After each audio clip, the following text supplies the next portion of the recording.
देखिए, supreme court जो था हमें अमेरिका के संविधान से लाया है। सुप्रीम कोर्ट हम लोगों ने अमेरिका के संविधान से लाया है, जबकि हाई कोर्ट जो था वो भारत शासन अधिनियम 1935 के तहत है। सुप्रीम कोर्ट लाए थे यूएसए के संविधान से, यूएसए के संविधान से सुप्रीम कोर्ट लाए हैं। लेकिन अगर हाई कोर्ट बात करेंगे तो हाई कोर्ट 1861 में कानून आया था, उसी को अपडेट किया गया था 1935 के अधिनियम के तहत। तो वर्तमान जो हाई कोर्ट का स्वरूप है वो 1935 के अधिनियम के तहत है। हालांकि पहली बार हाई कोर्ट अधिनियम कब आया था? 1861 ईस्वी में, और इसी 1861 ईस्वी के तहत हाई कोर्ट पहली बार बने थे 1862 में। तुरंत नहीं ना बन जाएगा। 1861 के कानून के तहत पहली बार हाई कोर्ट बना था 1862 में। कहाँ कहाँ बना था? तो कलकत्ता, बम्बई और मद्रास। भारत में वर्तमान समय में टोटल कितने हाई कोर्ट है? 25 हाई कोर्ट है। वर्तमान समय में भारत में कितने हाई कोर्ट है? 25 हाई कोर्ट है। आगे बढ़े। आर्टिकल 214 में क्या था बाबू? High court. बताइए तो हाई कोर्ट जो वर्तमान स्वरूप है वो भारत शासन अधिनियम 1861 का वर्तमान स्वरूप है या 1935 का है? आप कहेंगे 1935 का है। भारत में पहला हाई कोर्ट जो आया था वो अधिनियम 1861 के अधिनियम के तहत पहली बार बना था 1862 में, और इसमें बना था सबसे पहले कलकत्ता में, उसी साल बना कलकत्ता के बाद बम्बई में, और उसी साल बना मद्रास में। कहाँ बना? मद्रास में बना। तो ये तो हो गया सबसे पहला high court, Calcutta high court. Supreme court को लाया गया था अमेरिका के संविधान से। हाई कोर्ट में यहाँ सारी चीजें हम आपको बता दिए थे। अब चलते हैं एक एक करके हाई कोर्ट के जजेस के बारे में समझते हैं। कितने हाई कोर्ट है वर्तमान समय में बाबू? वर्तमान समय में कितने हाई कोर्ट है? टोटल हाई कोर्ट अभी कितने हैं? 25। ऐसा कोई यूनियन टेरिटरी बताइएगा, यूनियन टेरिटरी जिसमें हाई कोर्ट है। केंद्र शासित प्रदेश जिसमें हाई कोर्ट है? जम्मू कश्मीर। जम्मू कश्मीर एक केंद्र शासित प्रदेश है जिसके पास हाई कोर्ट है। और दिल्ली, यह एक ऐसा यूनियन टेरिटरी यानी केंद्र शासित प्रदेश है जिसके पास अपना हाई कोर्ट है। बताइए सर्वाधिक जज की संख्या, सर्वाधिक जज किस हाई कोर्ट में है? इलाहाबाद हाई कोर्ट में। यानी Allahabad high court, Allahabad high court है। कि सुप्रीम कोर्ट के हाई कोर्ट में जज बनने के लिए क्या क्या योग्यता होनी चाहिए? तो अगर आपको हाई कोर्ट में जज बनना है, हाई कोर्ट जज की योग्यता, हाई कोर्ट जज की योग्यता, तो पहली योग्यता समझिए कि वो डिस्ट्रिक्ट कोर्ट में, किसी भी डिस्ट्रिक्ट कोर्ट में कितने साल वकील रहना चाहिए? 10 साल वकील रहा हो, 10 साल वकील रहा हो। या फिर उसके पास दूसरी योग्यता क्या होनी चाहिए? किसी भी डिस्ट्रिक्ट कोर्ट में, किसी भी डिस्ट्रिक्ट कोर्ट में 5 साल क्या रहा हो? 5 साल जज रहा हो, 5 साल जज रहा हो। समझ में आ गया कि नहीं? इसके बाद कौन सी योग्यता है? राज्यपाल के नजर में, राज्यपाल के नजर में क्या होना चाहिए बाबू? कानून का जानकार होना चाहिए, कानून का जानकार। अभी बताइए, राज्यपाल खुद उस राज्य का निवासी नहीं है। आप जरा सोच के बताओ बाबू, राज्यपाल खुद उस राज्य का निवासी नहीं है। अब जब राज्यपाल खुद उस राज्य का निवासी नहीं है तो राज्यपाल को पता कैसे चलेगा कि ये कानून का जानकार है? अब इसमें समझो कैसे कैसे जाता है। यहाँ पर देखिए, जो हाई कोर्ट होती है, हाई कोर्ट के मुख्य न्यायाधीश, चीफ जस्टिस, यहाँ चीफ जस्टिस ऑफ इंडिया नहीं लिख सकते हैं, सीजेआई नहीं लिख सकते, यहाँ हम लिखेंगे हाई कोर्ट के चीफ जस्टिस। हाई कोर्ट के चीफ जस्टिस, इनके नाम की सिफारिश किसको करते हैं? राज्यपाल को। किसे करते हैं? राज्यपाल को। हाई कोर्ट के चीफ जस्टिस के पास पूरी जानकारी होती है कि कौन सा वकील जानकार है, कौन सा जज जानकार है। तो हाई कोर्ट के मुख्य न्यायाधीश के पास ही जानकारी होती है। हाई कोर्ट का मुख्य न्यायाधीश किसे भेजता है? राज्यपाल को, कि हाँ यही आदमी है जो जज बनने लायक हैं। अब इन दोनों का कलेक्टिव रिव्यू जाता है चीफ जस्टिस ऑफ इंडिया के पास। किसके पास जाता है? चीफ जस्टिस ऑफ इंडिया के पास। और चीफ जस्टिस ऑफ इंडिया किसे बोल देते हैं? राष्ट्रपति को बोल देते हैं। किसे बोलते हैं? राष्ट्रपति को। या भाई साहब बड़ी लफड़ा है वो, जज बनने के लिए बहुत लफड़ा है। देख रहे हैं, पहले तो ये योग्यता पूरा कीजिए कि 10 साल वकील रहिए या 5 साल जज रहिए। जब 10 साल 5 साल वकील रहेंगे तो आप मुख्य न्यायाधीश के नजर में रहेंगे। तो उस हाई कोर्ट का मुख्य न्यायाधीश इसकी लिखित सिफारिश किसको करेगा? राज्यपाल को। इनका ज्वाइंट रिपोर्ट किसके पास जाएगा? भारत के मुख्य न्यायाधीश के पास, chief justice of India, chief justice of India. और ये इसका रिपोर्ट किसे भेज देंगे? राष्ट्रपति को। तो बताइए कौन नियुक्त कर दिया? राष्ट्रपति नियुक्त किए। फाइनली नियुक्त कौन किया हाईकोर्ट के जज को? राष्ट्रपति। ये अपना त्यागपत्र किसको देंगे? राष्ट्रपति को। तो नियुक्ति और त्यागपत्र कौन लिया? राष्ट्रपति। लेकिन शपथ कौन देगा? शपथ दिलाएंगे राज्यपाल। अच्छा, अब वेतन की बात करें, इनका वेतन केंद्र सरकार देगी या राज्य सरकार देगी? बताओ बाबू, सैलरी कौन देगी? सैलरी कौन देगा? सैलरी देंगे राज्य संचित निधि से, राज्य के संचित निधि। संचित निधि मतलब राज्य सरकार का जो भी पैसा होता है वो संचित निधि में जमा होता है। राज्य सरकार का जो भी पैसा होता है वो संचित निधि में जमा होता है। तो इनका वेतन, पेंशन, ये सब वेतन कौन देगा? राज्य की संचित निधि से दिया जाएगा। हाई कोर्ट के जज का वेतन राज्य की संचित निधि से दिया जाएगा। बताओ बाबू, कौन किसके पास है ये अधिकार? तो समझो ध्यान से, अगर बात करेगा हाई कोर्ट में, तो हाई कोर्ट में जजेज की संख्या वृद्धि करने का अधिकार राष्ट्रपति को है। किसे है बाबू? राष्ट्रपति को। हाई कोर्ट में कहेगा तो राष्ट्रपति, लेकिन कहेगा कि सुप्रीम कोर्ट में जजेज की संख्या में विस्तार, तो इसमें संसद करेगा। सुप्रीम कोर्ट में कौन करेगा? संसद। सुप्रीम कोर्ट में कौन करेगा? संसद। क्योंकि बड़ा होता है तो सुप्रीम कोर्ट में, देखिए, न्यायालय का सर्वोच्च जगह है सुप्रीम कोर्ट और जनता का सर्वोच्च जगह है संसद। तो न्यायालय में अगर सुप्रीम कोर्ट में बढ़ाना है तो संसद, हाई कोर्ट में बढ़ाना है तो राष्ट्रपति, हाई कोर्ट में बढ़ाना है तो राष्ट्रपति। तो ज्यादा झमेला सुप्रीम कोर्ट में बढ़ाना है, हाई कोर्ट में उतना झमेला नहीं है। आप बिहार की बात करेंगे तो बिहार में बताओ विधानसभा की कितनी सीटें हैं?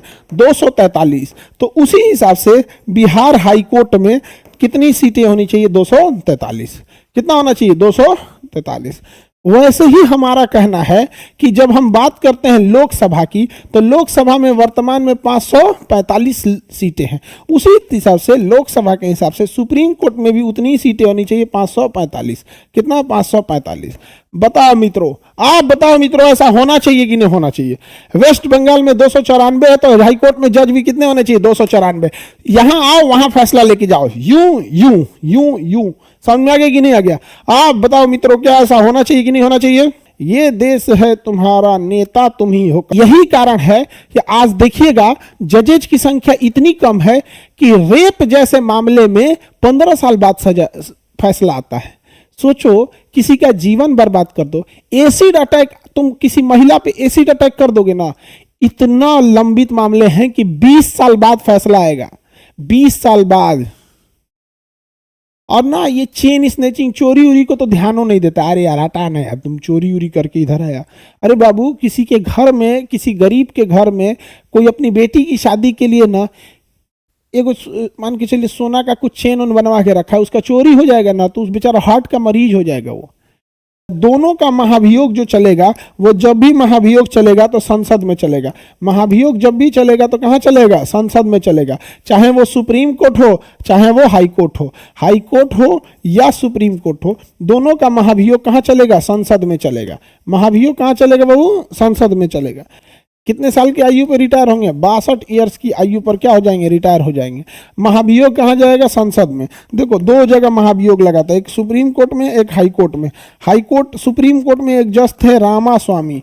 रामास्वामी, जज का नाम रामास्वामी। इन पर महाभियोग लगा लेकिन पास नहीं हो पाया। हरियाणा पंजाब हाई कोर्ट के जज थे रंगास्वामी। रंगास्वामी, इनके ऊपर भी महाभियोग लगा संसद में, लेकिन पास नहीं हो पाया। पास नहीं हो पाया था। यहाँ पे समझ में आ गया कि नहीं आ गया? पारित ही नहीं हुआ था। महाभियोग पास करना इतना आसान नहीं होता है, थोड़ा सा टफ होता है महाभियोग को पास कराना। डिस्ट्रिक्ट कोर्ट में 10 साल वकील, 5 साल जज, शपथ राष्ट्रपति, त्यागपत्र राष्ट्रपति, वेतन राज्य की संचित निधि से, नियुक्ति हाईकोर्ट के जस्टिस राज्यपाल को बोलते हैं, चीफ जस्टिस ऑफ इंडिया राष्ट्रपति को बोल देते हैं। 62 साल तक अपने पद पर रहते हैं। संख्या हाईकोर्ट में राष्ट्रपति बढ़ाते हैं, सुप्रीम कोर्ट में संसद बढ़ाते हैं। महाभियोग कहाँ आएगा? तो जब भी महाभियोग आएगा तो संसद में आएगा। डिस्ट्रिक्ट कोर्ट या लोअर कोर्ट, ये 2 टाइप्स के का होता है, मतलब इसमें 2 तरह के मामले में ली जाएंगे। पहला आपका जाएगा दीवानी। कौन सा मामला? दीवानी मामला जाएगा, जिसे हम कहते हैं सिविल सूट या सिविल वाद। सिविल मुकदमा या सिविल सूट। मुकदमा को क्या कहते हैं? सूट।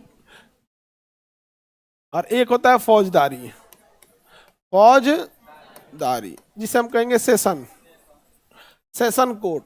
क्या कहेंगे? Session court. देखो ध्यान से, वैसे मुकदमे या वैसा विवाद जिसमें केवल धन दौलत से मैटर जुड़ा हो, वो किस में जाएगा? दीवानी।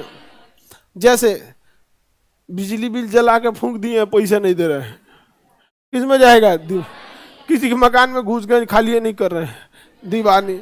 दहेज मांगे हैं, दीवानी। किसी से कर्जा ले लिए, देवे नहीं किए, बैंक का लोन लेके भाग गए, जोमेटो से खाना ऑर्डर करके पैसे नहीं दिए, किसमें? दीवानी। समझ गया? अब हम आते हैं अपने बिहार के लेवल पे। समोसा खा के भाग गए, पैसे नहीं दिए, तो सोचिए पैसा से रिलेटेड मामला।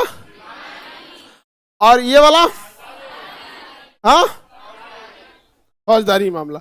बताओ, कोई दहेज मांगा, दीवानी, दहेज के लिए कूट दिया, दीवानी प्लस फौजदारी। नहीं समझ में गया? दोनों हो गया। आपका कोई खेत रख लिया है जबरदस्ती, दीवानी, और गए तो मार दिया दू कुदारी खोपड़िए पे, फौजदारी। दोनों लदा गया यहाँ पे। नहीं समझ में गया? यहाँ पे बिना मकान मालिक को किराया नहीं दिए, दीवानी, किराया मांगने गया तो धो दिए, दीवानी प्लस फौजदारी। दोनों जाएगा आपका यहाँ पे। ऐसा थोड़ी होगा कि फौजदारी, दोनों में चल जाएगा। एक तो किराया नहीं दिया, उसमें से क्या हो गया? फौजदारी। तो जज जब फैसला सुनाएगा ना, तो सपोज कीजिए कि आपका केवल दीवानी मामला है, तो कोई भी जज है अगर, तो लिखेगा कि मैं सिविल जज मकान के इस विवाद में ये फैसला देता हूं। लेकिन अगर मान के चलिए मारपीट का मामला है, तो वही जज अपने नाम के आगे क्या लिखेगा? मैं सेशन जज। कौन जज? सेशन जज। यहां लिखेगा सिविल जज, वहां लिखेगा सेशन जज। मैं सेशन जज इस मारपीट के आरोप में यह सजा सुनाता हूं। अब मान के चलिए किसी महिला का है, दहेज का मामला था, दहेज के चक्कर में पीटबो किया, तब क्या लिखेगा भाई? ले भाई, जज भी कंफ्यूज होगा। तब अपने नाम क्या लिखेगा? मैं जिला सह सत्र न्यायाधीश, मतलब जिला न्यायालय है, मतलब सिविल सह सत्र न्यायाधीश, यानी दीवानी सह फौजदारी न्यायाधीश, सिविल सह सेशन न्यायाधीश, मतलब हम दोनों हैं। और इस अपराध में ये फैसला सुनाते हैं। अब ना जज जो फैसला सुनाते हैं ना, ऐसा नहीं कि आपको फांसी की सजा होती है। जज को फैसला सुनाने के टाइम पे वो ये रखना पड़ता है कि अपराध, यह अपराध का आरोप लगा था, इस बिंदुओं से यह पता चलता है कि इसने अपराध किया था। तो पहले अपराध क्या था, आरोप क्या था, उस आरोप के जवाब में यह सबूत दिया गया, इस तारीख को यह गवाह दिया गया, जिससे यह सिद्ध होता है कि यह अपराधी है। अब इस अपराध में भारतीय दंड संहिता में 20 साल तक की सजा है, 10 से लेके 20 साल तक की सजा का प्रावधान है। अब वो सजा भी लिख देगा, उसके बाद भी लिखेगा। क्योंकि इसने बार बार अपराध नहीं किया है, इसने पहली बार अपराध किया है, जिससे यह पता चलता है कि यह पेशेवर अपराधी नहीं है। अतः इसे 10 साल की जो न्यूनतम सजा है उतनी दे जाती है। लेकिन पता चला 5 को पहले से FIR है, तो जज लिखेगा कि अपराधी सिद्ध है, इसमें 10 से लेकर 20 साल की सजा है। अब लिखेगा चूंकि यह बार बार अपराध कर रहा है, यह पेशेवर अपराधी है, इसका समाज में रहना ठीक नहीं है, अतः इसे अधिकतम 20 साल की सजा दी जाए। तो उसके ऐसे क्यों जज को इतना बोला गया? क्योंकि ना अगर वो ऐसे छूट दे दिया, केकरो फांसी देते चलेगा। आप पहले बताइए कि आरोप क्या है, क्यों आपको लगा कि यह आरोप सही है, और फिर अगर आरोप सही है तो अपराध में आ गया। अपराध की मिनिमम और मैक्सिमम दोनों सजा होती है। क्यों आप मिनिमम दे रहे हैं, क्यों एवरेज दे रहे हैं, या फिर मैक्सिमम क्यों दे रहे हैं? उसके बाद फिर वो जाएगा कहां पे? हाई कोर्ट चल जाएगा क्लेम करने। तो बताइए 233 में क्या है?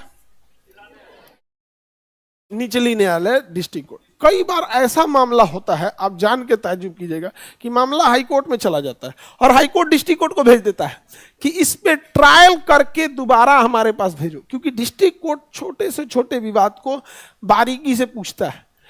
वहां पे 50 गवाह आके गवाही दे देंगे, लेकिन हाई कोर्ट में ऐसा नहीं होगा।